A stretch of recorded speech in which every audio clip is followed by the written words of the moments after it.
गौर से सुनिए दोस्तों, क्या कभी आपने सोचा है कि आपका सबसे बड़ा दुश्मन कोई और नहीं बल्कि आपका अपना दिमाग हो सकता है?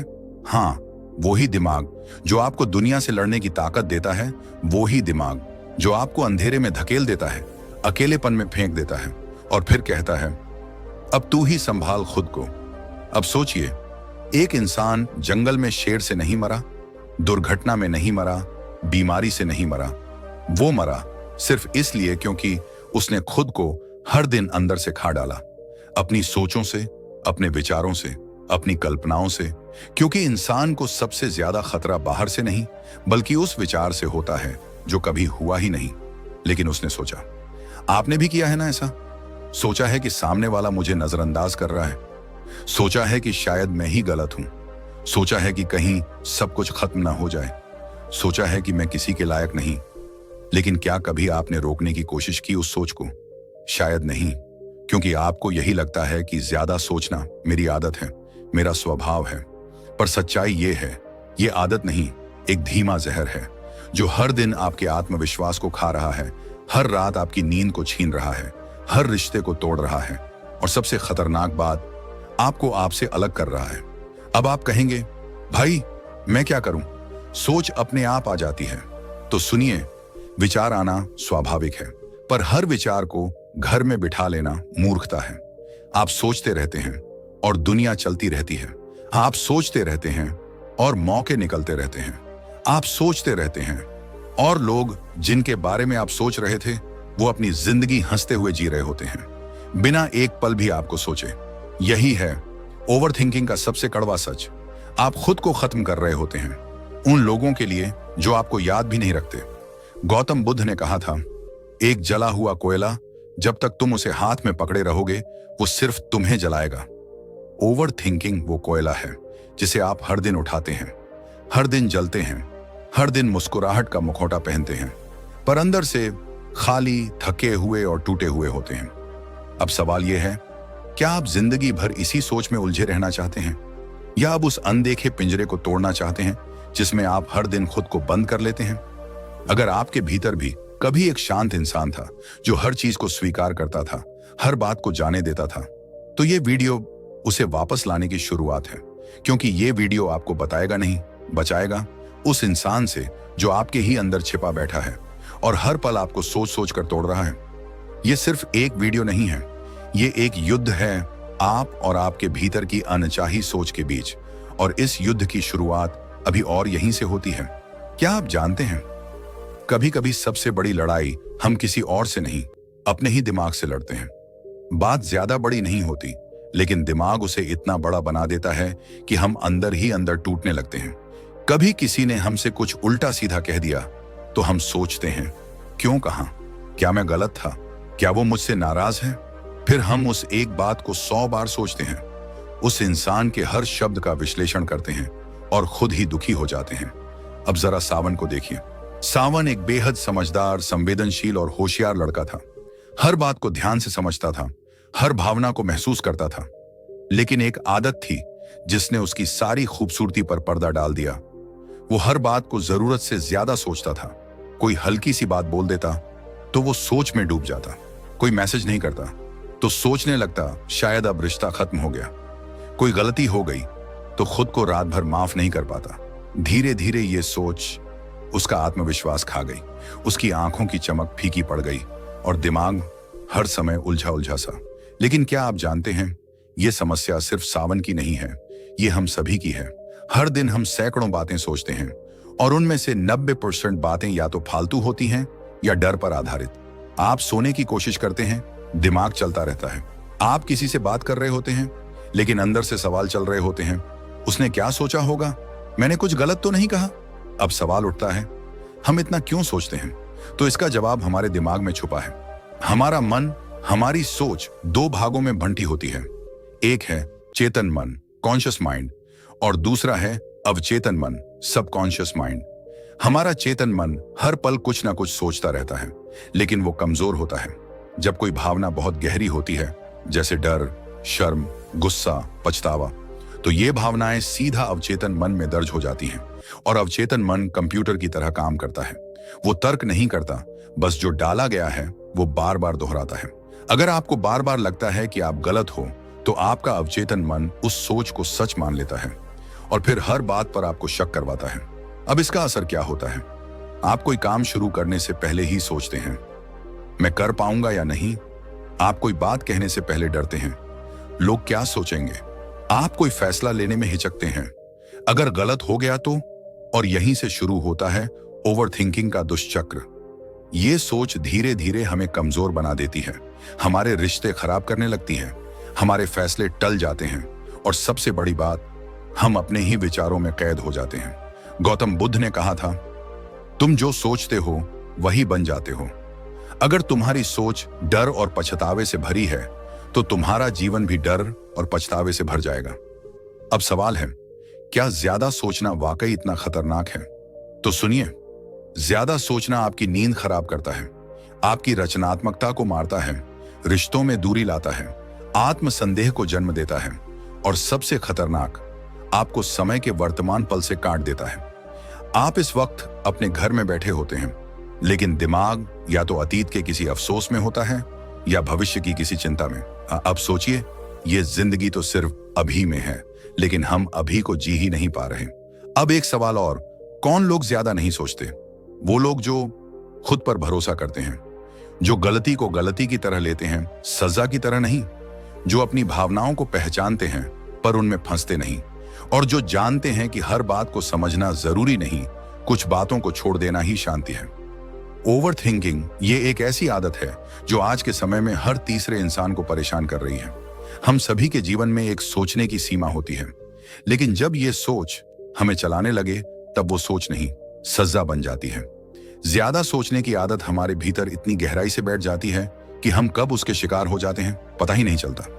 ओवर थिंकिंग वो चुपचाप चलने वाला जहर है जो हमारी खुशियों को निगलता है, जो हमारे आज को बर्बाद करता है और जो कभी घटित भी नहीं हुआ उसी का डर दिखा दिखा कर हमें तोड़ देता है। अब सवाल ये है, हम इतना सोचते क्यों हैं? इसका सबसे बड़ा कारण है अनिश्चितता और डर। जब हमें नहीं पता कि कल क्या होगा, सामने वाला क्या सोच रहा है या किसी गलती का अंजाम क्या होगा, तब हमारा मन एक ही विचार को बार बार दोहराता है और वो दोहराव समाधान नहीं देता बल्कि उलझन और बेचैनी को बढ़ाता है। मानव मस्तिष्क की बनावट ही ऐसी है, उसे क्लैरिटी चाहिए, सुरक्षा चाहिए, और जब उसे वो नहीं मिलती तो वो सोचता है, फिर सोचता है और फिर भी सोचता है। लेकिन क्या ये सोच वास्तव में मदद करती है? एक प्रसिद्ध साइकोलॉजिकल रिसर्च कहती है, जो लोग ज्यादा सोचते हैं उनका दिमाग प्रॉब्लम सॉल्व नहीं करता, वो सिर्फ उसे रिपीट करता है।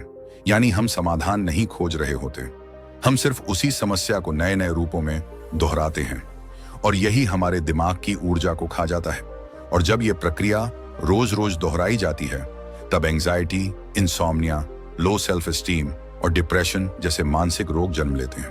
आप देखिए, बहुत से लोग हैं जो इतना नहीं सोचते। क्या वे लापरवाह होते हैं? नहीं, वो जानते हैं कि सोचने और ज्यादा सोचने में फर्क है। वे जानते हैं कि जो बातें उनके कंट्रोल में नहीं है उन पर बार बार ध्यान देना आत्मपीड़ा है।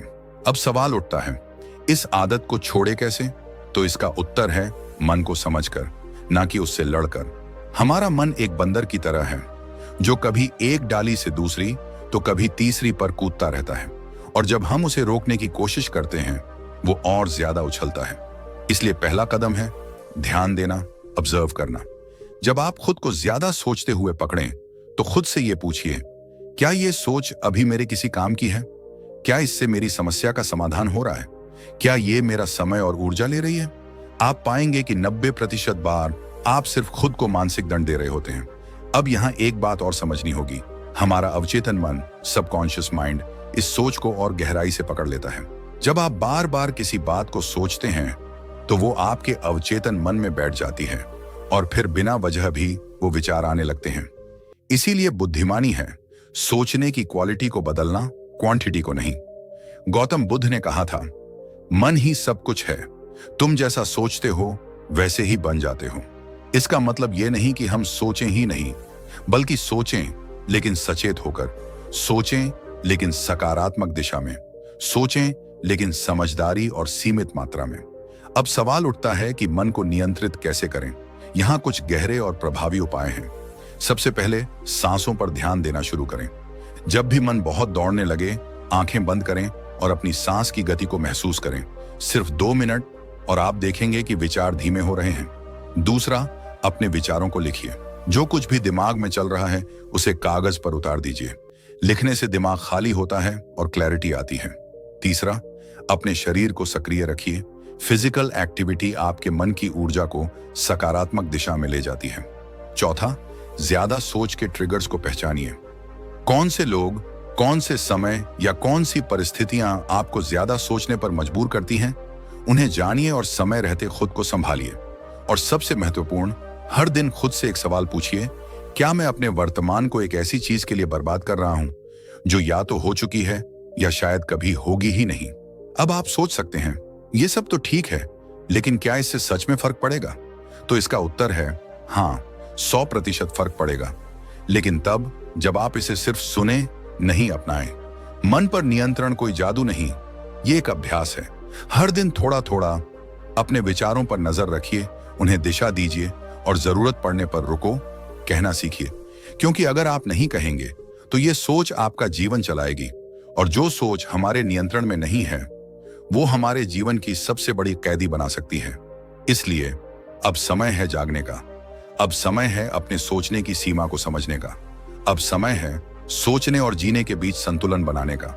क्योंकि जितना समय आप अनावश्यक सोच में लगाते हैं, उतना ही समय आप अपने वर्तमान, अपनी खुशियों और अपने जीवन से छीन लेते हैं। और याद रखिए, अगर सोच अच्छी हो तो भविष्य बनता है, लेकिन अगर सोच सीमा से बाहर हो तो सब कुछ बिखर सकता है। क्या आप भी कभी कभी ये सोचते सोचते थक जाते हैं कि मैं इतना सोच क्यों रहा हूं? एक छोटी सी बात हुई, लेकिन दिमाग उस पर घंटों दौड़ता रहा। किसी ने कुछ कह दिया और हम उसे दोबारा 3 बार, 4 बार, बार बार सोचते रहते हैं। जो हो चुका है वो भी, और जो शायद कभी होगा भी नहीं, उसे भी। और फिर हम खुद से पूछते हैं, मैं ऐसा क्यों करता हूं? पर जवाब नहीं मिलता। मिलता है सिर्फ तनाव, बेचैनी और मन का भारीपन। यह सिर्फ आपके साथ नहीं हो रहा, यह आज की दुनिया की एक गंभीर मानसिक आदत बन चुकी है। ओवरथिंकिंग, यानी जरूरत से ज्यादा सोचना। हम सभी के जीवन में एक सोचने की सीमा होती है, पर जब यही सोच हमें चलाने लगे, हमें उलझाने लगे, हमारी नींद, हमारी शांति और हमारे फैसलों पर असर डालने लगे, तब ये सोच नहीं, एक सज्जा बन जाती है। ओवरथिंकिंग वो चुपचाप चलने वाला जहर है जो हमारी खुशियों को निगलता है, जो हमारे आज को बर्बाद करता है, और जो कभी घटित भी नहीं हुआ उसी का डर दिखा दिखा कर हमें तोड़ता है। अब आप कहेंगे, हमें पता है कि ये आदत सही नहीं है, लेकिन इसे रोकें कैसे? तो चलिए आज हम इसी का समाधान तलाशते हैं। कैसे छोड़ी जाए ये आदत? कैसे जिया जाए खुलकर, बिना दिमाग को हर वक्त उलझाए? कैसे रोका जाए खुद को जब हमारा दिमाग बार बार किसी बात की जुगाली करने लगे? इसका पहला इलाज शुरू होता है समझ से। हमारा मन, हमारा मस्तिष्क हमेशा सुरक्षा चाहता है। जब भी कोई ऐसी परिस्थिति आती है जिसमें भविष्य अनिश्चित हो या परिणाम स्पष्ट न हो, हमारा मन सोचने लगता है ताकि हमें तैयार रखे। यह सुरक्षा का एक तरीका है। लेकिन जब हम एक ही बात को बार बार दोहराते हैं तो दिमाग प्रॉब्लम सॉल्व नहीं कर रहा होता, बल्कि सिर्फ उसे रिपीट कर रहा होता है। एक रिसर्च कहती है, जो लोग ज्यादा सोचते हैं वे अच्छे सॉल्यूशन ढूंढते नहीं, बस एक ही चिंता को नए एंगल से घुमाते रहते हैं। उन्हें लगता है कि मैं तैयारी कर रहा हूं, लेकिन वो बस चिंता के दलदल में और गहरे फंसते जाते हैं। गौतम बुद्ध ने एक बार कहा था, मन की नकेल थाम लो, नहीं तो वही मन तुम्हें खींचकर खाई में ले जाएगा। यानी मन को चलाओ, पर मन से मत चलो। अब सवाल यह है कि क्या हम अपने मन को कंट्रोल कर सकते हैं? उत्तर है, बिल्कुल कर सकते हैं। पर उसके लिए पहले जानना होगा कि हमारा मन आखिर करता क्या है। मन हमेशा 2 चीजों से चलता है, या तो अनुभव से या कल्पना से। जो हुआ नहीं लेकिन हो सकता है, उस पर सबसे ज्यादा सोचते हैं हम। और यही ओवरथिंकिंग का आधार है, इमेजिनेशन यानी कल्पना। अब आप कहेंगे कि कल्पना तो रचनात्मकता की जननी है। हाँ, पर जब कल्पना डर के साथ जुड़ जाए तो वो रचनात्मकता नहीं, विनाश बन जाती है। आपका अवचेतन मन, सबकॉन्शियस माइंड, उस डर को सच्चाई मानकर आपको वैसे ही महसूस कराता है जैसे वो अभी आपके सामने घट रहा हो। यही कारण है कि बिना किसी घटना के भी हम घबरा जाते हैं, बेचैन हो जाते हैं, या रात भर नींद नहीं आती। अब बात करते हैं उपाय की। जब भी आप ज्यादा सोचते हुए खुद को पकड़ें, 1 सेकंड रुकें और खुद से सिर्फ एक सवाल पूछें, क्या ये सोच मुझे फायदा दे रही है या नुकसान? अगर फायदा नहीं दे रही तो अब उस पर दोबारा सोचना क्यों? शुरुआत में यह आसान नहीं लगेगा, लेकिन जैसे जैसे आप अभ्यास करेंगे आपका मस्तिष्क खुद ही उस सोच को रोकने लगेगा। दूसरी बात, ज्यादा सोचने की आदत तब भी होती है जब हम खुद को एक्सप्रेस नहीं करते। भावनाएं अंदर दबी रहती हैं और दिमाग उन्हें किसी तरह बाहर निकालने की कोशिश करता है, सोच के जरिए। इसलिए अपनी भावनाओं को लिखिए, जर्नल रखिए। हर दिन के अंत में अपने विचारों को कागज पर उतारिए, इससे मन को राहत मिलेगी। तीसरा तरीका है सक्रिय रहना। ज्यादा सोचने वाले लोग अक्सर फिजिकली पैसिव होते हैं, क्योंकि शरीर जब शांत होता है दिमाग तेज भागने लगता है। इसलिए योग, वॉक, ध्यान या कोई भी फिजिकल एक्टिविटी को दिनचर्या में शामिल कीजिए। ध्यान यानी मेडिटेशन, ये कोई धार्मिक क्रिया नहीं बल्कि मन को केंद्रित करने की कला है। हर दिन बस 10 मिनट शांत बैठ जाइए और अपनी सांसों पर ध्यान दीजिए। धीरे धीरे दिमाग शांत होगा। एक और बात जो बेहद जरूरी है, खुद से प्यार करना सीखिए। ओवर थिंकिंग तब भी होता है जब हम खुद को बार बार दोषी मानते हैं, अपने डिसीजंस पर शक करते हैं। इसलिए खुद को एफर्मेशंस दीजिए, जैसे मैं जो कर रहा हूं वो इस समय के लिए सबसे सही है। मैं अपने विचारों का मालिक हूं, वो मेरे नहीं, मैं उनका चयन करता हूं। मैं खुद को माफ करता हूं और आगे बढ़ता हूं। अब बात आती है, कौन लोग ज्यादा नहीं सोचते?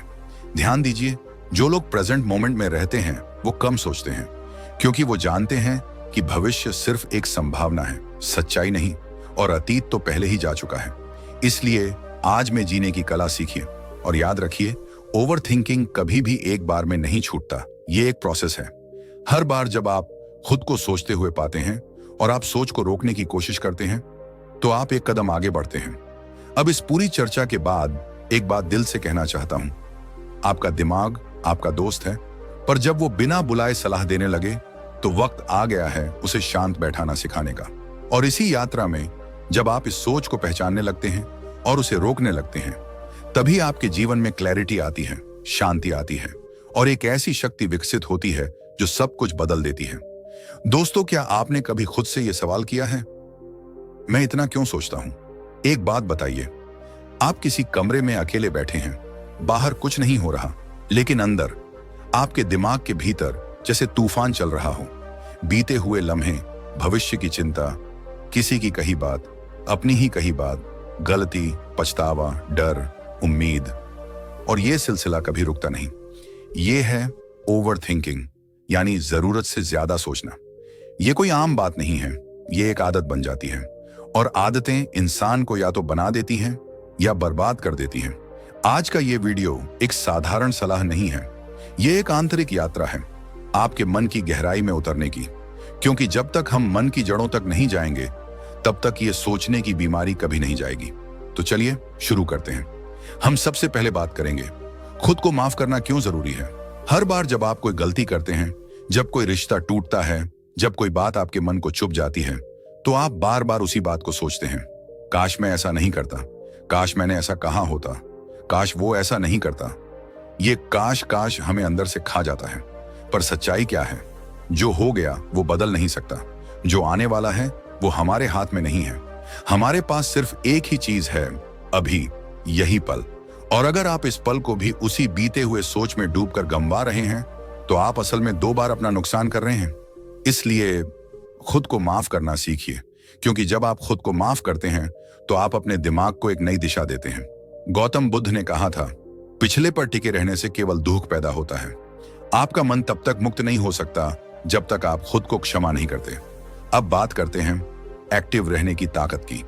कहते हैं खाली दिमाग शैतान का घर होता है, लेकिन क्या आपने कभी सोचा है कि जब आप आइडल रहते हैं, यानी कुछ भी नहीं कर रहे होते, तो आपका मन खुद को व्यस्त रखने के लिए पुरानी यादों को दोहराता है।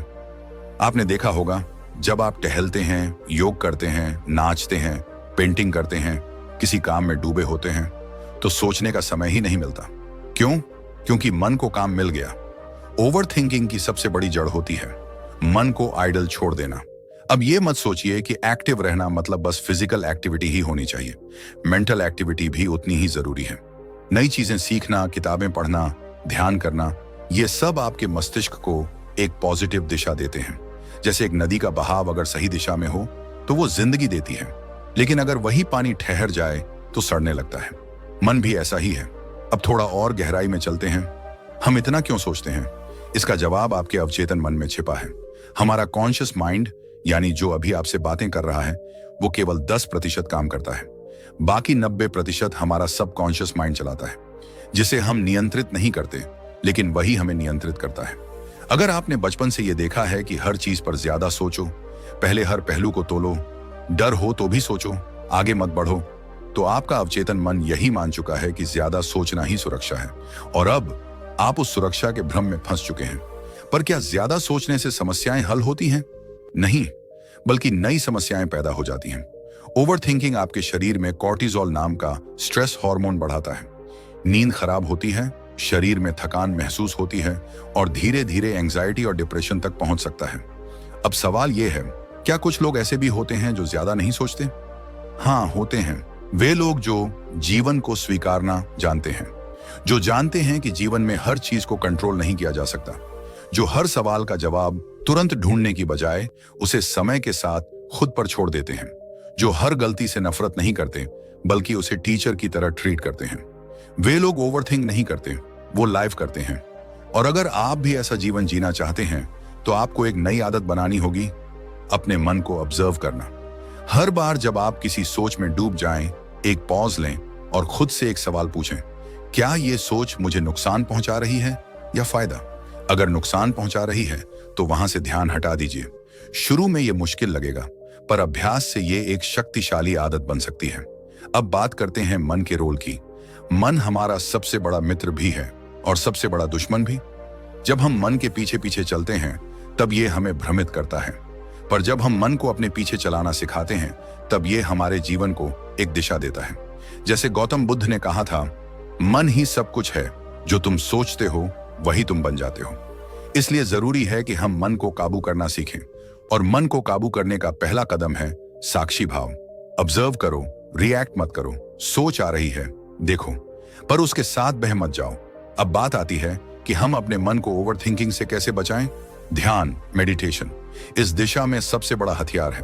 ध्यान का मतलब है अपने मन को देखने की कला। आप खुद को एक शांत जगह पर बैठाकर बस अपनी सांसों को महसूस कीजिए। सोचें आएंगी, पर आप उन्हें बस आते जाते देखें। धीरे धीरे आपका मन शांत होना शुरू होगा। और हाँ, अपने मन से लड़िए मत, क्योंकि लड़ने से मन और शक्तिशाली हो जाता है। उसे प्यार से समझाइए, जैसे आप एक छोटे बच्चे को समझाते हैं। अब अंत में एक भावुक मगर गहरी बात कहना चाहूंगा। हमेशा याद रखिए, सोच वही बार बार लौटती है जो अधूरी होती है या जिसे आपने कभी स्वीकारा ही नहीं। इसलिए अपने अतीत को गले लगाइए। जो गलती हुई उसे स्वीकारिए, जो दुख मिला उसे समझिए, और फिर खुद से कहिए, अब बहुत हुआ, अब मुझे जीना है। अभी का यह क्षण, यही जीवन है। इसी पल को अगर आपने जी लिया तो आप सच में ओवरथिंकिंग से आजाद हो सकते हैं। और हाँ, अभी हमने सिर्फ शुरुआत की है। ज्यादा सोचने की आदत छोड़ने के कई और पहलू भी हैं, जो आने वाले हिस्सों में हम विस्तार से समझेंगे। अक्सर हम सुबह उठते हैं, लेकिन हमारा दिमाग रात वाली बातों में उलझा होता है। हम ऑफिस या काम पर होते हैं, लेकिन हमारा ध्यान किसी पुरानी गलती या आने वाले किसी डर की कल्पना में डूबा होता है। कोई बोलता है कि यार आज बड़ा थका हुआ लग रहा है, लेकिन असल में शरीर नहीं, दिमाग थका हुआ होता है, क्योंकि वो लगातार भाग रहा है। कल, परसों, साल भर पहले, या फिर एक ऐसे भविष्य में जो अभी तक आया ही नहीं। यही होती है ओवरथिंकिंग, ज्यादा सोचना। और ये कोई हल्की फुल्की बात नहीं है। ये एक मानसिक बोझ है, एक अदृश्य जाल जिसमें हम फंसते चले जाते हैं और हमें पता भी नहीं चलता। और सबसे पहले इसका इलाज है अपने दिमाग से ये सवाल पूछना, क्या ये अभी हो रहा है? जैसे ही आप ये सवाल खुद से पूछते हैं, आपका दिमाग एक झटका खाता है और तुरंत महसूस करता है कि आप तो बस सोच रहे हैं, जी नहीं रहे। हमारे विचार बहुत शक्तिशाली होते हैं, लेकिन जब हम उनका मालिक नहीं रहते और विचार हमारे ऊपर राज करने लगते हैं, तभी शुरू होती है ओवरथिंकिंग की बीमारी। यहां पर गौतम बुद्ध की एक गहरी बात याद आती है, मन सब कुछ है, जैसा तुम सोचते हो वैसे ही बन जाते हो। अगर आपका मन लगातार किसी गलती, किसी चोट, किसी डर या भविष्य की चिंता में भटकता रहेगा, तो आप शांति और वर्तमान से कटते जाएंगे, और जो आपके सामने है वो भी धुंधला पड़ जाएगा। अब सवाल है, हम इतना सोचते ही क्यों हैं? क्यों हमारा मन चुप नहीं रहता? इसका जवाब मनोविज्ञान और प्राचीन यौगिक ज्ञान दोनों में मिलता है। मनोविज्ञान कहता है कि जब भी हमारे दिमाग को कोई अधूरी बात मिलती है, कोई ऐसा निर्णय जो हमने अभी तक नहीं लिया, तो दिमाग उसे बार बार दोहराता है। इसे ज़ाइगर्निक इफेक्ट कहा जाता है। यही वजह है कि अधूरे काम, अधूरे रिश्ते, अधूरी बातें हमें चैन से बैठने नहीं देते।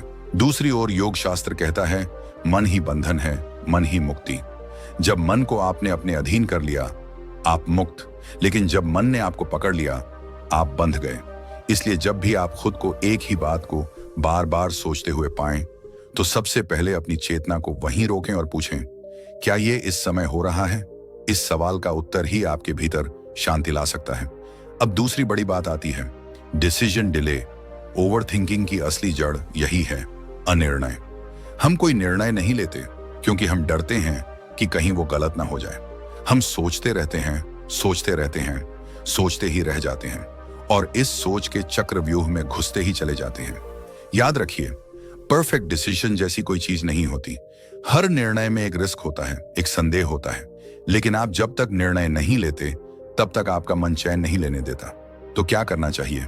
अपने हर निर्णय को एक डेडलाइन दीजिए। खुद से कहिए, मैं इस बारे में आज रात 8 बजे तक फैसला लूंगा, और फिर उस वक्त पर निर्णय लेकर आगे बढ़ जाइए। भले ही वो परफेक्ट ना हो, क्योंकि आगे बढ़ना सोचते रहने से बेहतर है। यहां आपको एक सरल सी बात समझनी है, आपका दिमाग क्लैरिटी चाहता है।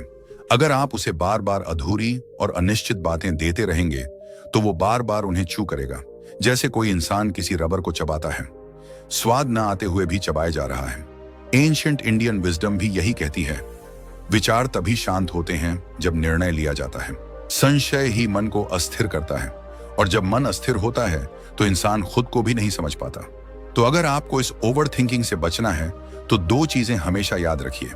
विंड, जब भी कोई बात मन में बार बार आए, तुरंत रुकिए और खुद से पूछिए, क्या ये इस वक्त हो रहा है? 2, जब कोई निर्णय लेना हो, उसे अगले दिन तक मत टालिए। डेडलाइन दो और निर्णय लेकर आगे बढ़ जाइए। आप जानकर हैरान होंगे कि जो लोग बहुत ज्यादा नहीं सोचते, वो ऐसे ही होते हैं। वो हर बात को अपने सिर पर नहीं चढ़ने देते। वो सोचते हैं, लेकिन सोचने के बाद फैसला लेते हैं। वो अपने विचारों को रिपीट मोड में नहीं चलाते। उनकी क्लैरिटी उनकी शांति बन जाती है। हमारा अवचेतन मन यानी सबकॉन्शियस माइंड बहुत ताकतवर होता है। आप दिन भर जो भी सोचते हैं, वही चीजें उसमें स्टोर होती जाती हैं। अगर आप बार बार चिंता, डर और पछतावे के विचार डालेंगे, तो यही सब आपकी आदत बन जाएगा, और फिर यही आदत बनती है ओवरथिंकिंग की लत। इसलिए जरूरी है कि आप अपने मन के गार्ड बने, हर विचार को फिल्टर करें, हर सोच को डायरेक्शन दें। याद रखिए, मन को काबू करने का मतलब ये नहीं है कि आप सोचते नहीं हैं। इसका मतलब है आप वही सोचते हैं जो आपको आगे बढ़ाए। तो आज से एक प्रयोग कीजिए। हर बार जब कोई पुरानी बात, डर या अधूरी योजना आपके मन में बार बार आए, तो उसे पकड़िए और कहिए, स्टॉप, ये अभी नहीं हो रहा। और फिर अपने ध्यान को वापस ले आइए, अभी के पल में, इस सांस में, इस क्षण में। क्योंकि जीवन में जो सबसे असली है, वो केवल अभी है। ना बीता कल दोबारा आएगा, ना आने वाला कल वैसा होगा जैसा आप सोच रहे हैं। तो दोस्तों, अगर आपने यहां तक ध्यान से सुना है, तो यकीन मानिए, आपने अपने मन को समझने और संभालने की दिशा में पहला और सबसे जरूरी कदम उठा लिया है। क्योंकि मन को जीतना बाहरी दुनिया को जीतने से कहीं ज्यादा बड़ा विजय है। और आज आपने सीखा कैसे केवल एक सवाल, क्या ये अभी हो रहा है, आपके भीतर की अशांति को शांत कर सकता है। कैसे निर्णय टालने की आदत को छोड़कर आप अपने जीवन में स्पष्टता और सुकून ला सकते हैं। ये बातें सुनने में भले ही आसान लगें, लेकिन इन्हें अपने जीवन में उतारना ही असली कला है। और हम इसी कला को सिखाने के लिए आपके साथ हैं। अगर आपको यह वीडियो थोड़ा भी उपयोगी लगा हो, अगर आपने खुद के मन में हल्कापन महसूस किया हो, तो अभी इस वीडियो को लाइक कीजिए, शेयर कीजिए अपने उन दोस्तों और परिवार वालों के साथ जो हर समय सोचते रहते हैं और चैन से जी नहीं पाते।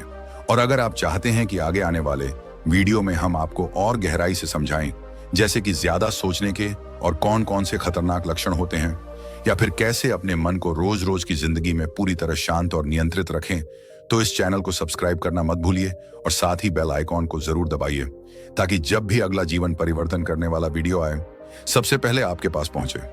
हमारा लक्ष्य है कि ये चैनल सिर्फ एक वीडियो प्लेटफॉर्म न बने, बल्कि एक ऐसी जगह बने जहां लोग खुद को खोजें, अपने मन को समझें और एक नई शांति भरी और शक्तिशाली जिंदगी की ओर कदम बढ़ाएं। तो जुड़े रहिए हमारे साथ, क्योंकि अगला भाग और भी ज्यादा जरूरी और आंखें खोल देने वाला होने वाला है। आपका अपना चैनल, जहां हर वीडियो सिर्फ देखने के लिए नहीं बल्कि जीने के लिए होता है। मिलते हैं अगले अद्भुत अनुभव में। धन्यवाद। और याद रखिए, सोच को नहीं, जीवन को जीना है। कभी आपने सोचा है क्यों कुछ लोग हर मुश्किल के बाद और मजबूत हो जाते हैं, जबकि कुछ लोग एक छोटी सी हार के बाद टूट जाते हैं? नेपोलियन हिल ने एक बार कहा था, प्रैक्टिस इज द सीक्रेट की that turns dreams into destiny. यानी सफलता कोई गिफ्ट नहीं है, वो एक हैबिट है जो बार बार की गई प्रैक्टिस से बनती है।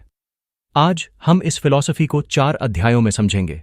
कैसे प्रैक्टिस सिर्फ स्किल नहीं बल्कि माइंडसेट, डिसिप्लिन और लाइफ का ऑपरेटिंग सिस्टम बन जाती है। चैप्टर 1, प्रैक्टिस का असली मतलब। कभी आपने गौर किया है कि जब कोई व्यक्ति किसी काम में माहिर बन जाता है, चाहे वो सिंगिंग हो, क्रिकेट हो, बिजनेस हो या मेडिटेशन, तो देखने वाले को लगता है कि शायद उसके अंदर कोई नेचुरल टैलेंट है। लेकिन सच्चाई ये है कि नेचुरल टैलेंट एक इल्यूजन है। असली जादू उस चीज में है जिसे हम बहुत कैजुअली प्रैक्टिस कहते हैं, पर असल में प्रैक्टिस ही वो अनसीन फोर्स है जो इंसान को ऑर्डिनरी से एक्स्ट्रॉर्डिनरी बनाती है। प्रैक्टिस कोई मैकेनिकल रिपीटिशन नहीं है, ये एक कॉन्शियस जर्नी है जिसमें हर बार हम अपने भीतर थोड़ा और गहराई में उतरते हैं। हर बार जब आप किसी चीज को दोहराते हैं तो आप अपने अंदर की कमजोरियों को थोड़ा और पहचानते हैं, अपनी गलती से थोड़ा और सीखते हैं और उस दिशा में अपने आप को रिफाइन करते हैं। यहीं से असली ट्रांसफॉर्मेशन शुरू होता है।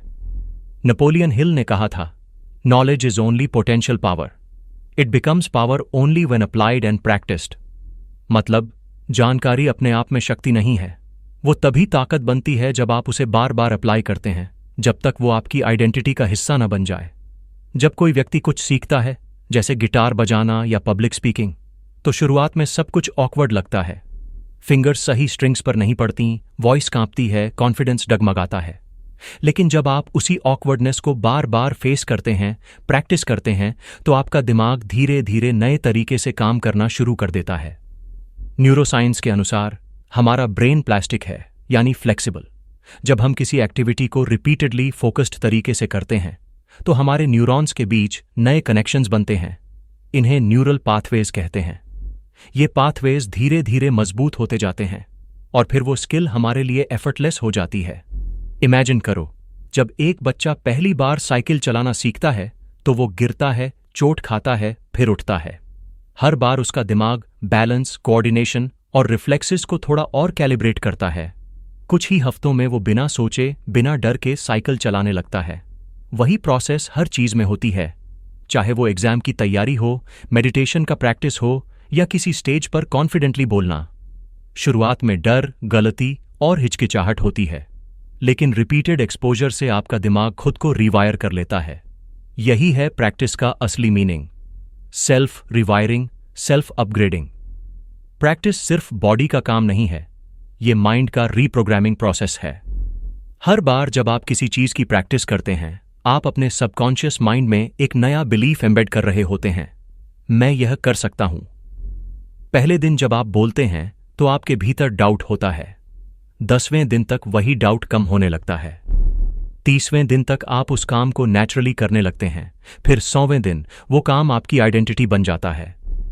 अब आप कहते हैं, मैं स्पीकर हूं, या मैं म्यूजिशियन हूं, या मैं डिसिप्लिन्ड हूं। ये आइडेंटिटी सडनली नहीं आती, ये प्रैक्टिस से आती है।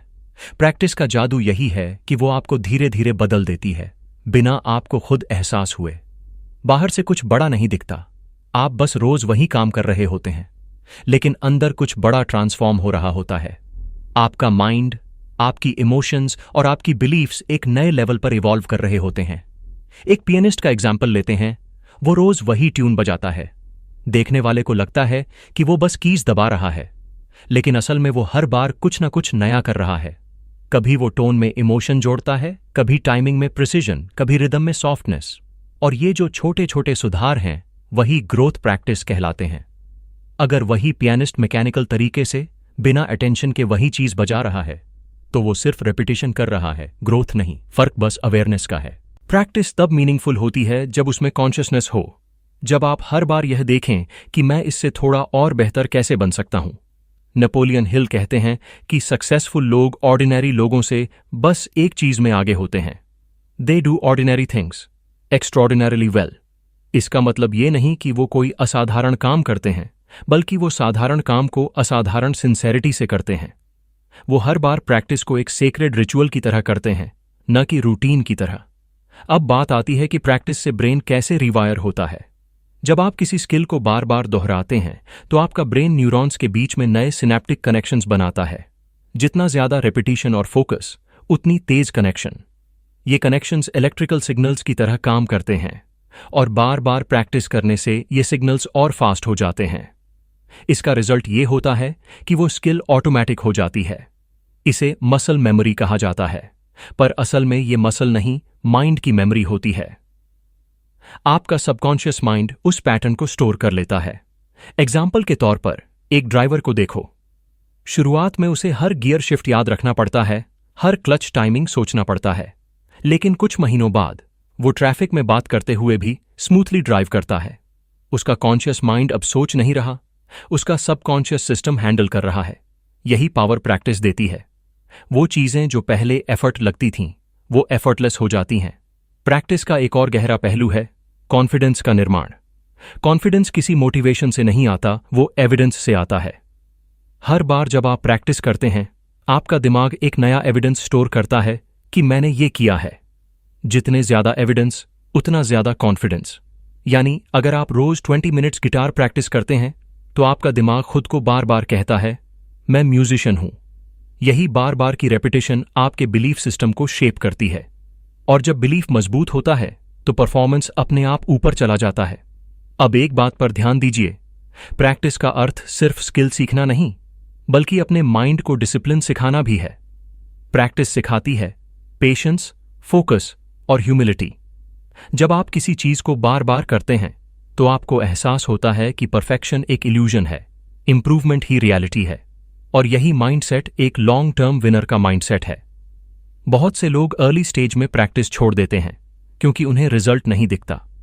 लेकिन अगर आप माइक्रोस्कोपिक लेवल पर देखें तो हर प्रैक्टिस सेशन आपके अंदर कुछ बदल रहा होता है। शायद आपका टाइमिंग इंप्रूव हो रहा है, शायद आपकी ऑब्जर्वेशन बढ़ रही है, या शायद आपकी मेंटल एंड्योरेंस। यही स्लो इनविजिबल प्रोग्रेस आगे चलकर विजिबल मास्टरी बनती है। एक जापानीज कॉन्सेप्ट है काइजेन, जिसका मतलब है कंटिन्यूअस इंप्रूवमेंट। काइजेन का फिलॉसफी कहता है कि हर दिन थोड़ा थोड़ा बेहतर बनो, 1% इंप्रूवमेंट रोज। अगर आप हर दिन सिर्फ 1% इंप्रूव करते हैं तो एक साल में आप 37 टाइम्स बेहतर हो जाते हैं। और ये मैथमेटिक्स नहीं, न्यूरोसाइंस है, क्योंकि हमारा ब्रेन कंपाउंड ग्रोथ को फॉलो करता है। हर इंप्रूवमेंट अगली इंप्रूवमेंट को आसान बना देता है। प्रैक्टिस के अंदर एक स्पिरिचुअल ट्रूथ भी छुपी है। जब आप किसी चीज को सिंसियरली प्रैक्टिस करते हैं तो आप ईगो से दूर और प्रोसेस के करीब पहुंचते हैं। आप रिजल्ट की चिंता छोड़कर प्रोसेस से प्यार करना सीखते हैं। और यही वो मोमेंट होता है जब लर्निंग एफर्टलेस हो जाती है। नेपोलियन हिल ने अपनी किताब थिंक एंड ग्रो रिच में लिखा, persistence is to the character of man what carbon is to steel. यानी जिस तरह कार्बन लोहे को मजबूत बनाता है, वैसे ही रिपीटेड प्रैक्टिस इंसान के कैरेक्टर को स्ट्रांग बनाती है। प्रैक्टिस सिर्फ आपकी स्किल नहीं, आपका कैरेक्टर शेप करती है, आपके अंदर डिसिप्लिन, पेशेंस और फेथ पैदा करती है। अब एक बहुत सटल ट्रूथ, जब आप प्रैक्टिस करते हैं तो आप सिर्फ बाहर के टूल्स शार्पन नहीं करते, बल्कि अंदर के थॉट्स भी रिफाइन करते हैं। आप खुद को ऑब्जर्व करने लगते हैं। आप कहाँ रुकते हैं, कहाँ घबराते हैं, कहाँ इंप्रूव कर सकते हैं। ये सेल्फ अवेयरनेस प्रैक्टिस का सबसे बड़ा गिफ्ट है, क्योंकि अवेयरनेस से ही मास्टरी शुरू होती है। कई लोग प्रैक्टिस को बोरिंग मानते हैं, लेकिन सच ये है कि बोरिंग मोमेंट्स ही ग्रोथ मोमेंट्स होते हैं। जब आप बोर्डम को टॉलरेट करना सीख लेते हैं तो आप इमोशनल मैच्योरिटी हासिल करते हैं। हर बार जब आप उस मोनोटनी के बावजूद प्रैक्टिस करते हैं तो आप अपने इमोशनल मसल्स को स्ट्रेंथन कर रहे होते हैं। यही इमोशनल स्टेबिलिटी आपको लाइफ के हर एरिया में काम और कंसिस्टेंट बनाती है। तो प्रैक्टिस का असली मतलब है repetition with awareness, discipline with emotion और ग्रोथ विद पेशेंस। प्रैक्टिस आपको वो नहीं बनाती जो आप दिखाना चाहते हैं, बल्कि वो बनाती है जो आप वास्तव में हैं। प्रैक्टिस वो मिरर है जिसमें आप अपने फ्लॉज, फियर्स और स्ट्रेंथ्स को देखते हैं और फिर कॉन्शियसली उन्हें शेप करते हैं। नेपोलियन हिल का फिलॉसफी यही कहता है कि success is not achieved by chance but by design, and that design is carved bye practice. Practice से आपका माइंड एक आर्किटेक्ट बनता है जो हर दिन आपकी डेस्टिनी की नई ब्लूप्रिंट बनाता है। तो जब अगली बार आप किसी सक्सेसफुल व्यक्ति को देखें, याद रखिए वो वहां किसी मिरेकल से नहीं पहुंचा। वो वहां पहुंचा क्योंकि उसने प्रैक्टिस को अपना धर्म बना लिया। उसने हर गलती को एक टीचर की तरह लिया, हर रेपिटेशन को एक मेडिटेशन की तरह और हर इंप्रूवमेंट को एक प्रेयर की तरह। क्योंकि आखिर में सच्चाई यही है, प्रैक्टिस सिर्फ स्किल को नहीं निखारती, वो इंसान को गढ़ती है। और जब इंसान बदल जाता है तो उसकी किस्मत भी। Chapter 2, discipline. प्रैक्टिस का दूसरा नाम कहते हैं। मोटिवेशन आग जलाती है, लेकिन डिसिप्लिन वो राख है जो आग बुझने के बाद भी गर्म रहती है।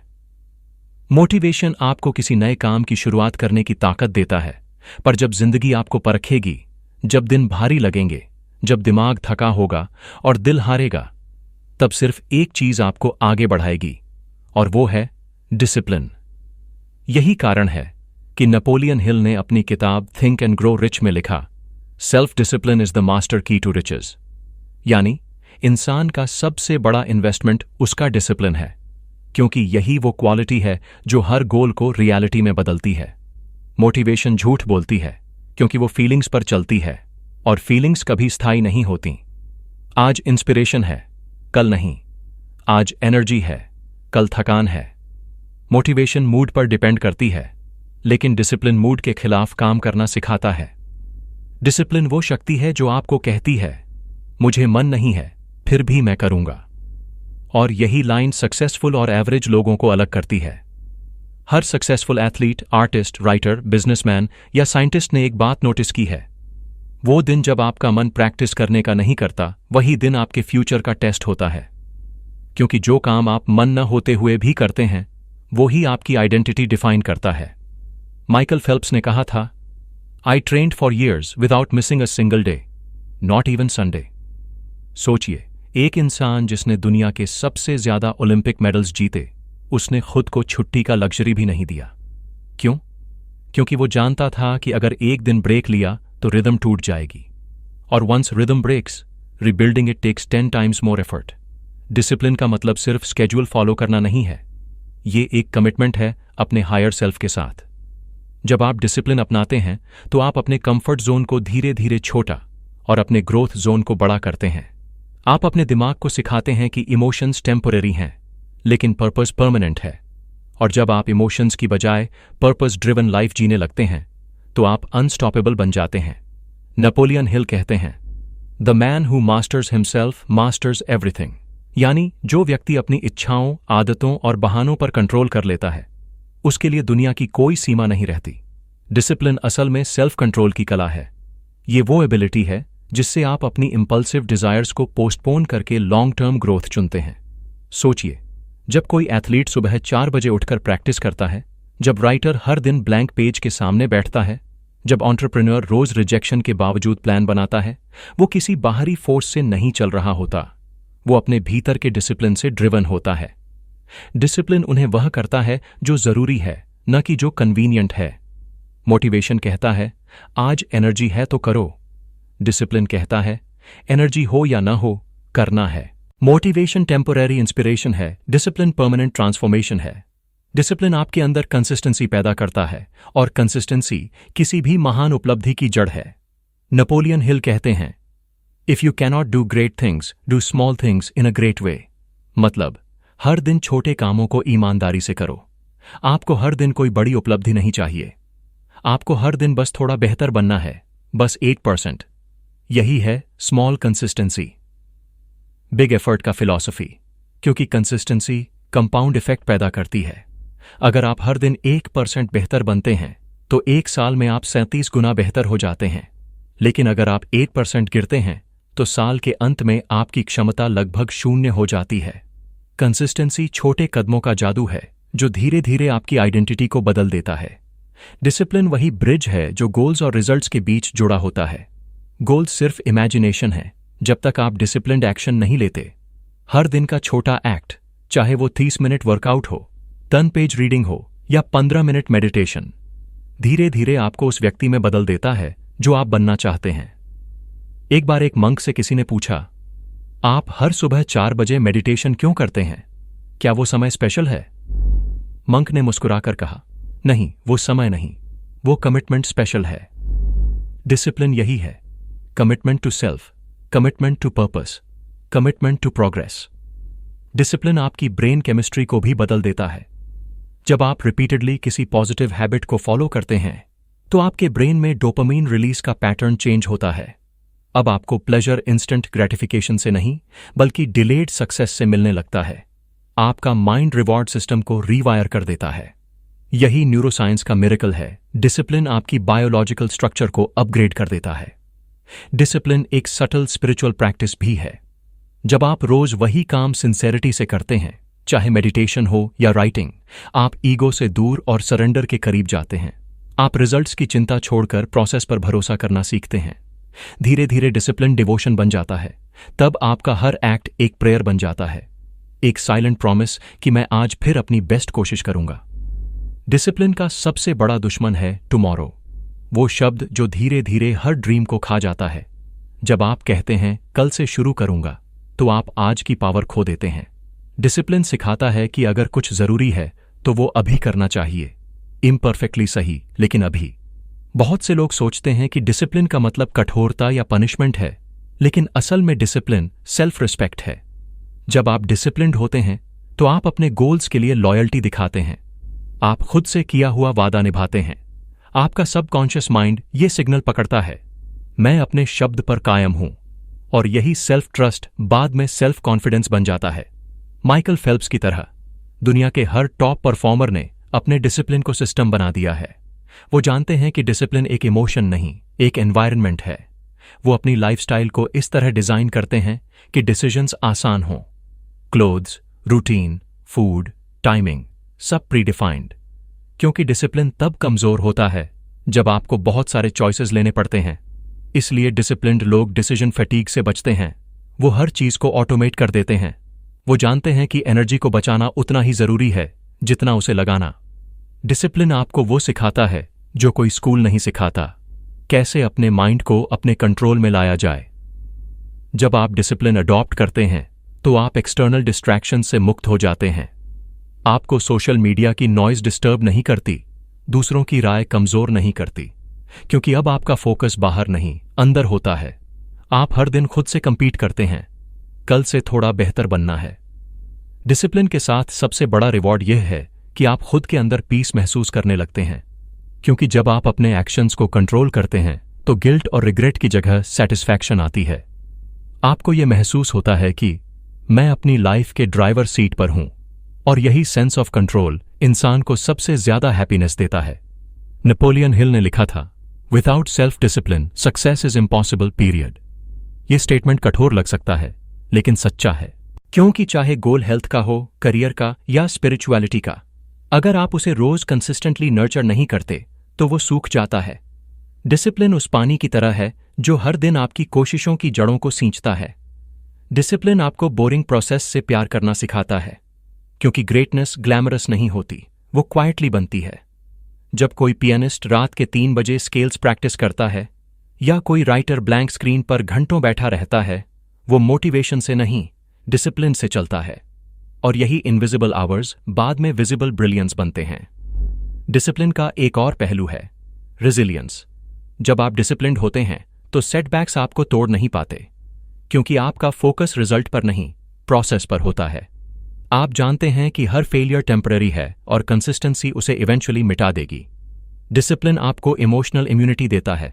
वो आपको सिखाता है कि पेन, बोर्डम, फैटीग सब टेम्पररी हैं, लेकिन ग्रोथ परमानेंट है। डिसिप्लिन के बिना कोई भी प्रैक्टिस स्थायी नहीं रह सकती। प्रैक्टिस तब तक प्रैक्टिस नहीं बनती जब तक उसमें डिसिप्लिन की आत्मा न हो। डिसिप्लिन प्रैक्टिस को हैबिट बनाता है और हैबिट आइडेंटिटी बनाती है। फिर आप वो काम करने लगते हैं जो कभी मुश्किल लगता था, बिना सोचे समझे, एफर्टलेसली। यानी डिसिप्लिन आपको फ्री करता है, वही फ्रीडम जो पहले आपको डराती थी अब आपको मजबूत बनाती है। तो डिसिप्लिन का असली मतलब है खुद से किया गया वो वादा जिसे आप हर परिस्थिति में निभाते हैं। वो साइलेंट करेज जो हर सुबह आपको उठने पर मजबूर करता है, वो इनर वॉइस जो कहती है मैं रुकूंगा नहीं। मोटिवेशन सबको मिलती है, पर डिसिप्लिन सिर्फ उन्हीं को मिलता है जो उसे चूज करते हैं। और एक बार जब आप उसे चुन लेते हैं तो कोई ड्रीम, कोई गोल, कोई डेस्टिनेशन आपसे दूर नहीं रहती, क्योंकि आखिर में डिसिप्लिन ही वो इनविजिबल पावर है जो ड्रीम्स को रियलिटी में बदल देती है। और वही नेपोलियन हिल के वर्ड्स में, the starting point of all achievement is desire, but the finishing line belongs to discipline.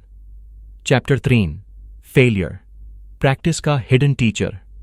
हर कोई जीतना चाहता है, लेकिन सच्चाई ये है कि जीतने की कला हार से ही सीखी जाती है, क्योंकि हार वो शिक्षक है जो हमें वो सिखाता है जो जीत कभी नहीं सिखा सकती। नेपोलियन हिल ने लिखा था, every adversity, every failure, every heartache carries with it the seed of an equal or greater benefit. यानी हर असफलता अपने भीतर किसी न किसी सफलता का बीज छिपाए बैठी होती है, बस हमें उसे देखने की समझ चाहिए। प्रैक्टिस का सबसे अंडररेटेड टीचर फेलियर ही है, क्योंकि जब हम फेल होते हैं तो हम सिर्फ रिजल्ट नहीं खोते, हम ईगो, इल्यूजन्स और फॉल्स असम्पशंस भी खोते हैं। हर बार की गलती हमारे माइंड को एक नया डेटा देती है कि नेक्स्ट टाइम क्या नहीं करना है, और यही डेटा धीरे धीरे हमारी विजडम में बदलता है। थॉमस एडिसन इसका सबसे बड़ा उदाहरण है। जब उन्होंने इलेक्ट्रिक बल्ब बनाने की कोशिश की, लोगों ने उन्हें ताने मारे, यू फेल्ड 1,000 टाइम्स। एडिसन ने शांत होकर जवाब दिया, I didn't fail 1,000 times, I found 1,000 ways that didn't work. यानी उनके लिए हर फेलियर एक स्टेप था सक्सेस की तरफ। उन्होंने प्रोसेस को आउटकम से ज्यादा महत्व दिया, और यही डिफरेंस है विनर और क्विटर में। विनर हर फॉल को फीडबैक की तरह लेता है, जबकि क्विटर उसे फाइनल वर्डिक्ट समझ लेता है। फेलियर प्रैक्टिस का वो इनविजिबल लेयर है जो हमारे अंदर की ग्रिट को पॉलिश करती है। प्रैक्टिस का मतलब परफेक्शन नहीं, बल्कि परसिवियरेंस है। हर बार गिरकर फिर उठने की हिम्मत, हर बार कोशिश करना जबकि कोई गारंटी नहीं है, हर बार खुद से कहना, इस बार नहीं हुआ, अगली बार जरूर होगा। हमारा सबकॉन्शियस माइंड हर बार की कोशिश को स्टोर करता है। हर अटेम्प्ट, हर मिस्टेक, हर इमोशनल ब्रेकडाउन, सब एक न्यूरल डेटा पॉइंट बन जाता है। ये डेटा हमारे दिमाग को बताता है कि कौन सा रास्ता डेड एंड है और कौन सा रास्ता प्रॉमिसिंग। स्लोली हमारा ब्रेन खुद ब खुद पैटर्न समझने लगता है। वो शॉर्टकट्स आइडेंटिफाई करता है, वो इंस्टिंक्ट्स शार्पन करता है, और एक दिन वही इंस्टिंक्ट्स इंट्यूइशन कहलाती हैं। लोग कहते हैं उसके पास नेचुरल टैलेंट है, पर असल में वो टैलेंट नहीं, हजारों असफल प्रयासों का कंप्रेस्ड विजडम होता है। फेलियर हमें ह्यूमिलिटी सिखाता है, वो हमें रियलिटी से जोड़ता है, क्योंकि जब सब कुछ प्लान के मुताबिक नहीं चलता तब हम अपने अंदर झांकने लगते हैं।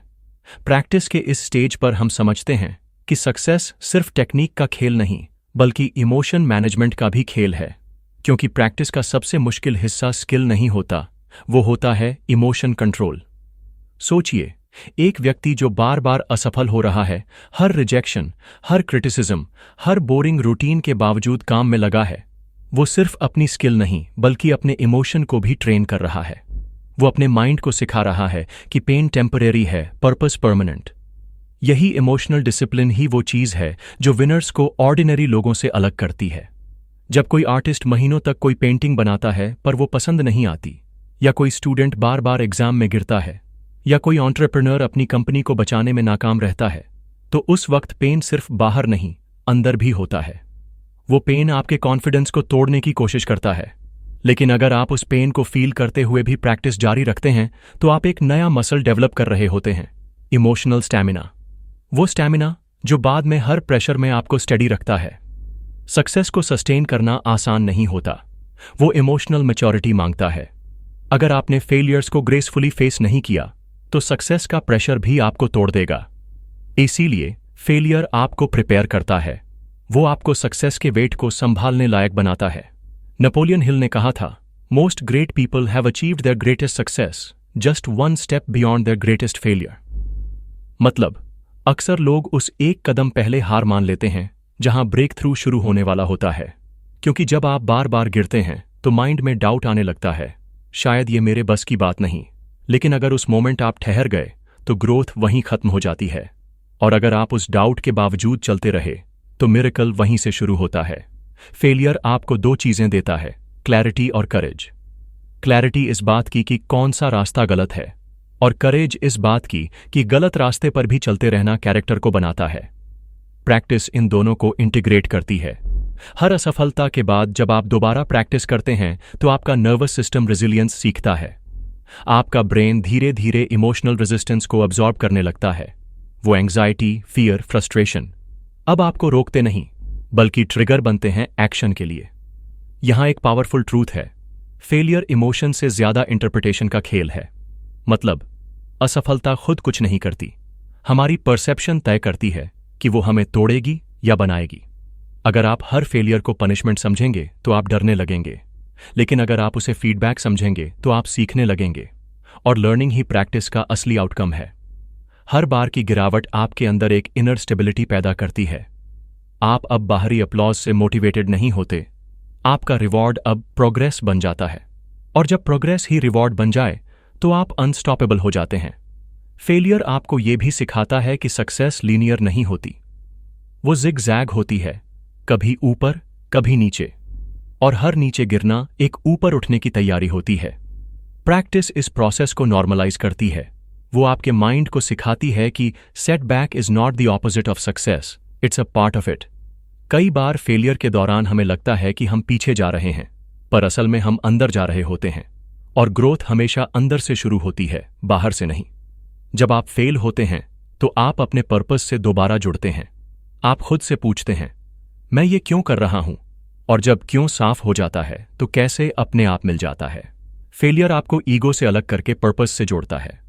वो आपको सिखाता है कि दुनिया आपकी अपलॉज के लिए नहीं बल्कि आपकी एवोल्यूशन के लिए काम करती है। हर बार की रिजेक्शन आपको इनवर्ड जर्नी पर भेजती है, जहां आप खुद को रीडिफाइन करते हैं, रीफोकस करते हैं। और फिर जब आप दोबारा उठते हैं तो आप पहले वाले इंसान नहीं रहते। अब आप रिफाइंड वर्जन होते हैं, ग्राउंडेड, पेशेंट, रिजिलियंट। प्रैक्टिस और फेलियर के बीच का रिश्ता बहुत गहरा है। प्रैक्टिस बिना फेलियर के मैकेनिकल हो जाती है और फेलियर बिना प्रैक्टिस के परमानेंट बन जाता है। प्रैक्टिस फेलियर को टेम्पोररी रखती है और फेलियर प्रैक्टिस को मीनिंगफुल बनाता है।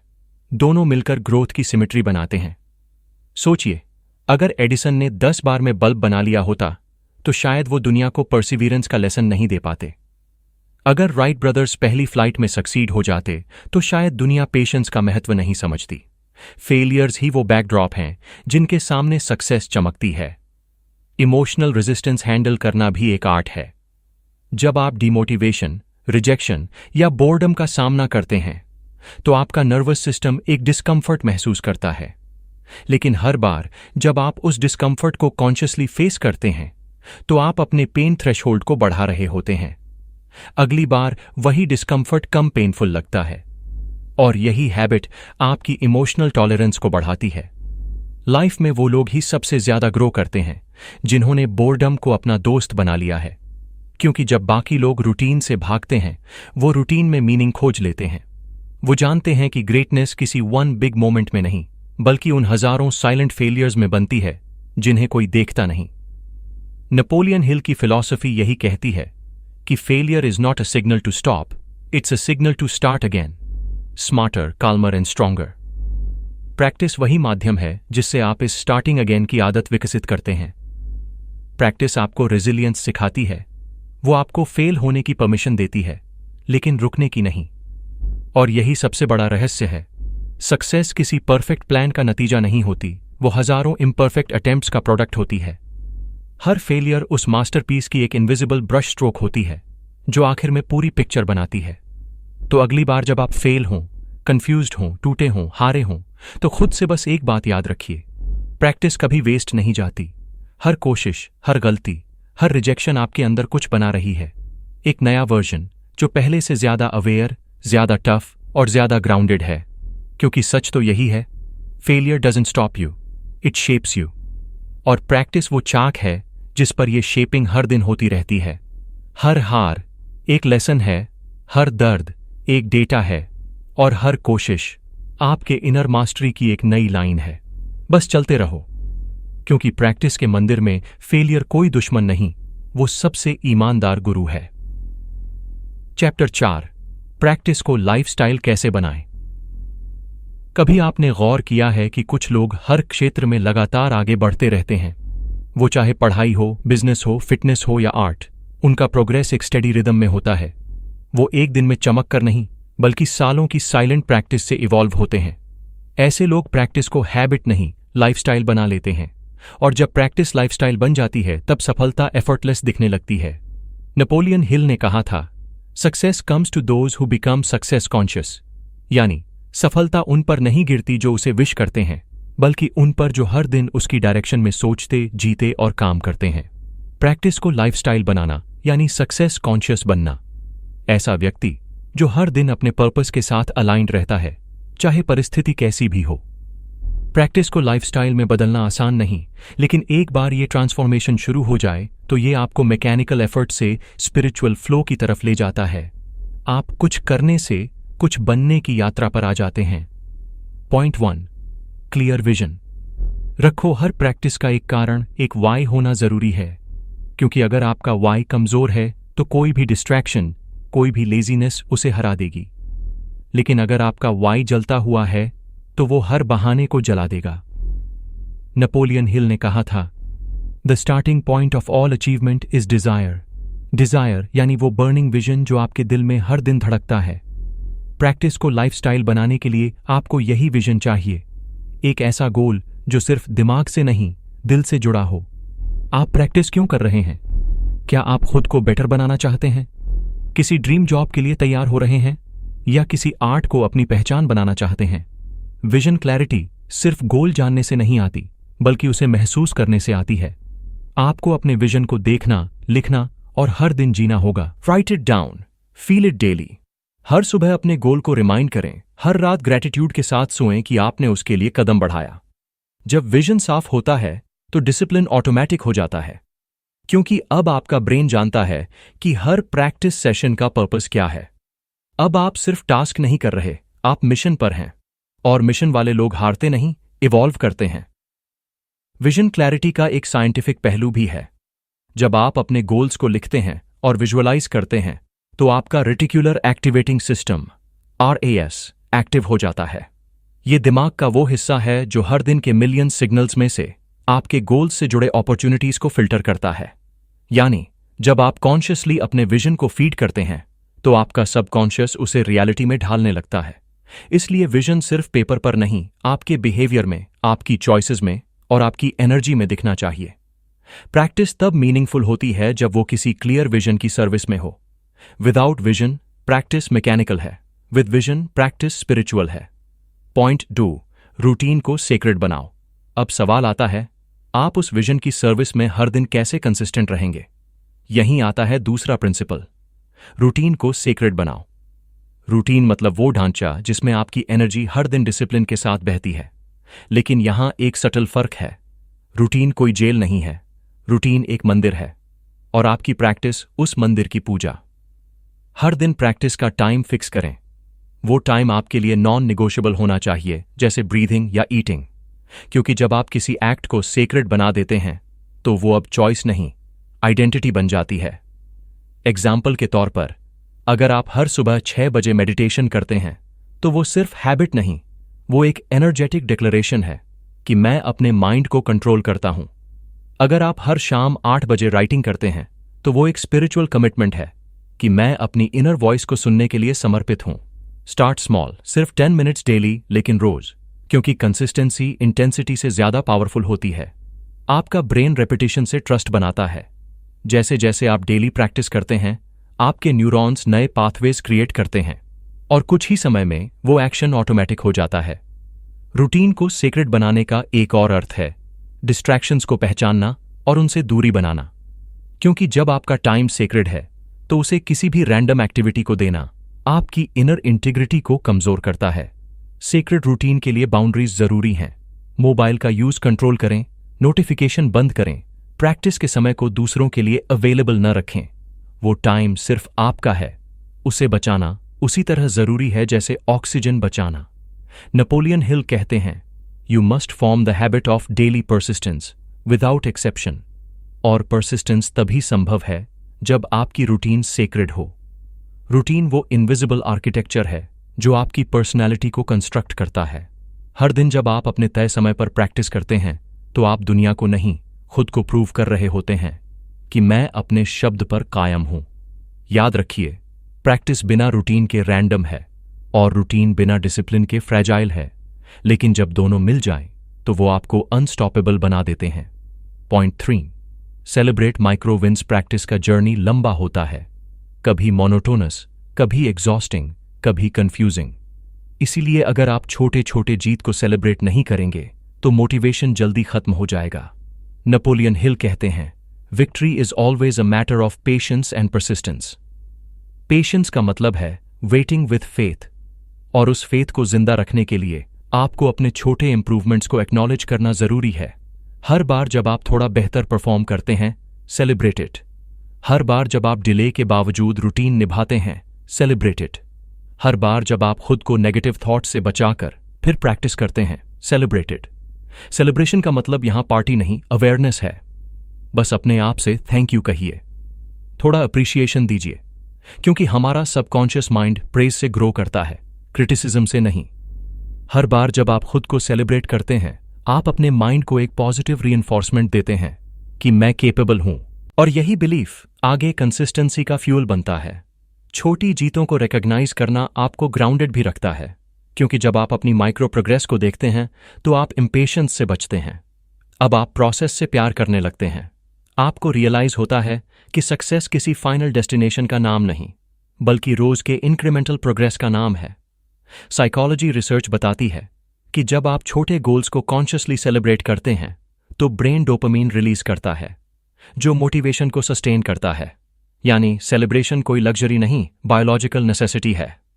इसलिए हर दिन के अंत में पॉज लीजिए, सोचिए आज क्या सीखा, क्या थोड़ा बेटर हुआ, और फिर खुद से कहिए वेल डन। ये सिंपल एक्ट आपकी जर्नी को मीनिंगफुल बनाता है। प्रैक्टिस चट vision plus sacred routine plus self appreciation. जब विजन साफ हो, रूटीन सेक्रेड हो और माइक्रो विन्स सेलिब्रेटेड हो तो प्रैक्टिस अब टास्क नहीं रहती, वो लाइफ का रिदम बन जाती है। आपको अब मोटिवेशन की जरूरत नहीं पड़ती, क्योंकि आप फ्लो स्टेट में जी रहे होते हैं। फ्लो स्टेट वो अवस्था है जहां एफर्ट डिसअपीयर हो जाता है और एक्शन मेडिटेशन में बदल जाता है। वो जगह जहां परफॉर्मर और परफॉर्मेंस के बीच की बाउंड्री मिट जाती है। यही अल्टीमेट लेवल है प्रैक्टिस का, जहां आप कुछ करने की जगह कुछ बनने लगते हैं। प्रैक्टिस को लाइफस्टाइल बनाना मतलब हर काम में एक्सेलेंस की भावना लाना। आप अब सिर्फ जिम में डिसिप्लिन्ड नहीं, बातचीत में भी माइंडफुल हैं, रिलेशनशिप में भी पेशेंट हैं और फेलियर्स में भी ग्रेसफुल हैं। क्योंकि प्रैक्टिस अब किसी स्किल तक सीमित नहीं रही, वो आपका नेचर बन गई है। नेपोलियन हिल ने कहा था, create a definite plan and begin at once whether you are ready or not. मतलब परफेक्ट मोमेंट का इंतजार मत करो, बस शुरू करो, इम्परफेक्टली सही लेकिन डेली। क्योंकि जो हर दिन प्रैक्टिस करता है वो हर दिन प्रोग्रेस करता है। द फाइनल ट्रूथ, जब आप प्रैक्टिस को लाइफस्टाइल बना लेते हैं तो लाइफ खुद ही एक मेडिटेशन बन जाती है। हर काम एक प्रेयर बन जाता है, हर स्टेप एक ऑफरिंग बन जाता है। आपको अब कंपटीशन से फर्क नहीं पड़ता, क्योंकि आपका फोकस कंपैरिजन नहीं, एवोल्यूशन है। आप हर दिन खुद से मिल रहे होते हैं, खुद को थोड़ा और गहराई से जान रहे होते हैं। प्रैक्टिस अब स्ट्रगल नहीं, सरेंडर बन जाती है, और उसी सरेंडर में फ्रीडम छिपी है। नेपोलियन हिल की फिलॉसफी यही कहती है, whatever the mind can conceive and believe, it can achieve through persistent practice. Practice कोई टेक्निक नहीं, वो एक जीवन दर्शन है। जब आप इसे जीने लगते हैं तो हर दिन एक साइलेंट रेवोल्यूशन बन जाता है। तो आज से अपना विजन साफ करो, अपना रूटीन सेक्रेट बनाओ और हर छोटी जीत को सेलिब्रेट करो। क्योंकि ग्रेटनेस एक दिन में नहीं बनती, वो बनती है हर उस दिन जब आप प्रैक्टिस करते हैं, भले थके हों, टूटे हों या चुपचाप कोशिश कर रहे हों। और आखिर में याद रखो, सारा खेल प्रैक्टिस का ही है। क्योंकि प्रैक्टिस सिर्फ आपको बदलती नहीं, वो आपको आप बनाती है।